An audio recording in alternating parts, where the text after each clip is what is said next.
Hi and welcome back to our beautiful platform wizard study. So आज हम करेंगे continuity and differentiability. Chapter number 5 है maths का, ठीक है। ये पार्ट नंबर 1 है।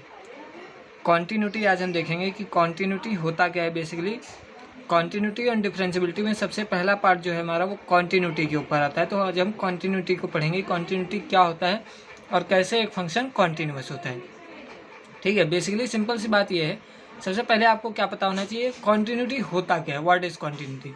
तो continuity in general refers to the state of being continuous और अनब्रोकन विदाउट सिग्निफिकेंट चेंज और इंटरप्शंस। देखिए, कोई भी फंक्शन कॉन्टिन्यूअस तब होगा या फिर कोई फंक्शन ना कह के कॉन्टिन्यूटी जर्नल क्या होता है ये हम आपको बताना चाहते हैं। कॉन्टिन्यूअस फंक्शन या कॉन्टिन्यूटी वो होती है, जैसे वर्ड से ही पता चल रहा है कि कॉन्टिन्यूटी यानी कि कॉन्टिन्यूअस कोई भी चीज़ वो अगर वह कॉन्टिन्यूस चलती जा रही है, ठीक है, बिना किसी अनब्रोकन, बिना कोई इंटरप्शंस के साथ, तो वो क्या होता है कॉन्टिन्यूस होता है। अब इसको मैथमेटिक्स में कैसे समझेंगे, देखिए।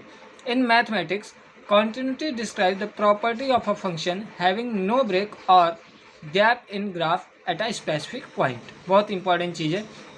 मैथमेटिक्स में कॉन्टिन्यूटी क्या होती है, मैथमेटिक्स में कॉन्टिन्यूटी डिस्क्राइब करती है एक ऐसी प्रॉपर्टी होती है फंक्शन की कॉन्टिन्यूटी जिसमें कोई भी ब्रेक नहीं होते, जिसके ग्राफ में कोई भी ब्रेक नहीं होते हैं, ठीक है, और कोई भी गैप नहीं होते हैं। वो क्या होता है कॉन्टिन्यूस फंक्शन होता है। जिसके जब कॉन्टिन्यूस फंक्शन का ग्राफ बनाएंगे तो उस ग्राफ में क्या है, बेसिकली कोई भी ब्रेक नहीं होना चाहिए, कोई भी गैप नहीं होना चाहिए, तो वो फंक्शन क्या होगा कॉन्टिन्यूस फंक्शन होगा, ठीक है।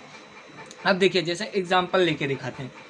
जैसे देखिए हमारे पास दो ग्राफ बने हैं, ठीक है, एक ये है पॉइंट, तो ये देखिए, इसको देखिए यहाँ पे ये क्या है, ये ऐसे गया है, ठीक है, साइन एक्स का ग्राफ है सिंपल सी, ठीक है। इसमें कोई भी ब्रेक या कोई भी गैप नहीं है, ठीक है।